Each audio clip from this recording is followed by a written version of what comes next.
We are back for What's Up This Week. This is our short episode where we break down what is going on this week in business and life and marketing. And then we still have our short Ask Us Anything later in the week and our big tips episode at the end of the week. So, what's happening this week?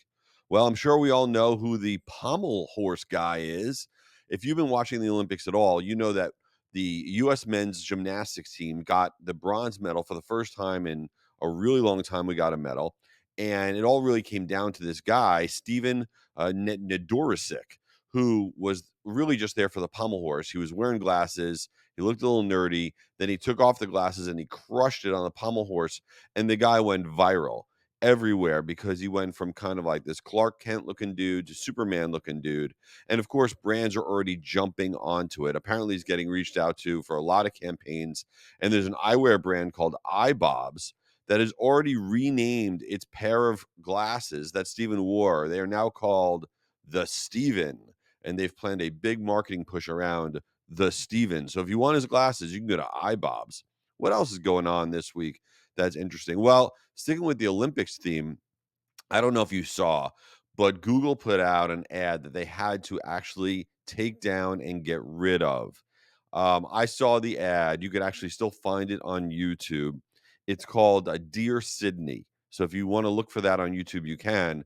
But the ad was really not great. It was all about AI and using Gemini. And what the storyline of the ad was that this guy and his daughter trained a lot for running, a young daughter, and she loved running and she idolized one of the athletes that was in the Olympics. And the dad was like, you know what? Why don't you write a letter to this athlete saying how inspirational she's been to you? And the daughter's like, great, I want to do that.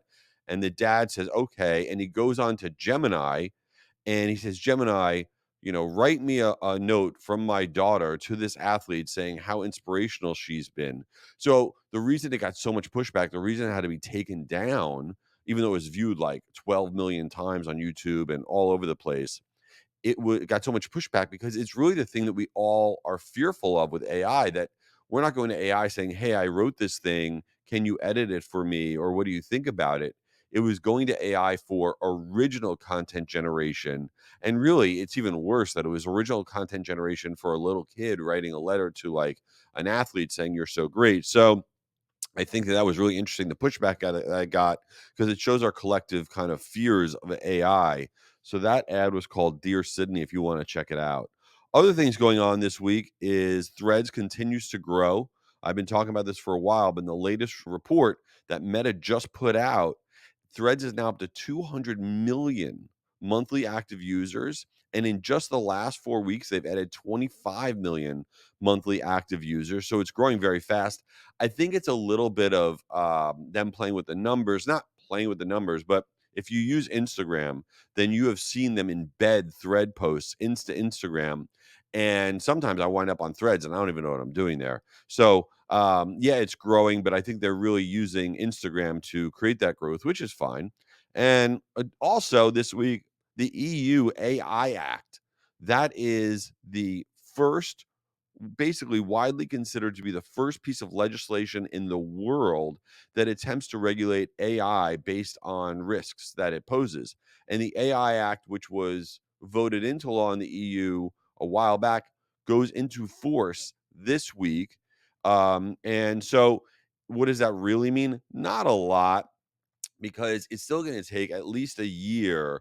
Right now, it's in this period where, yes, it's in force, but now it's what's in this called transition period of compliance, where companies are now supposed to start to try to comply, but there's no penalties yet. And basically, there's going to be four categories that you fall into in terms of if you're using anything in your business with AI.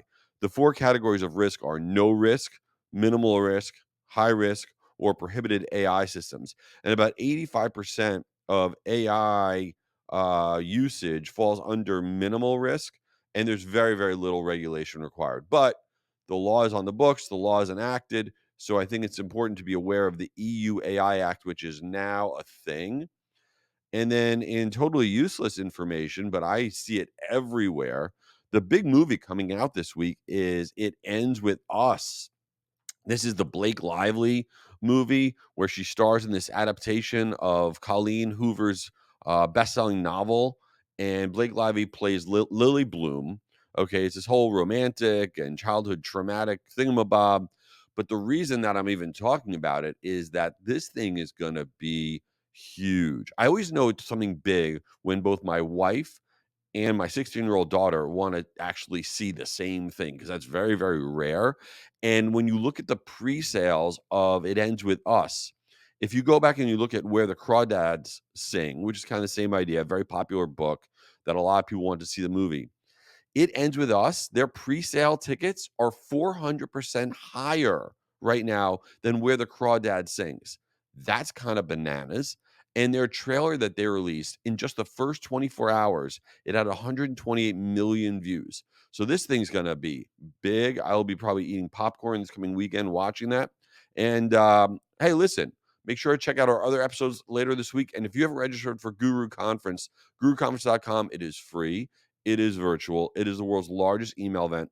We have only a few virtual seats left. We'll only buy so many.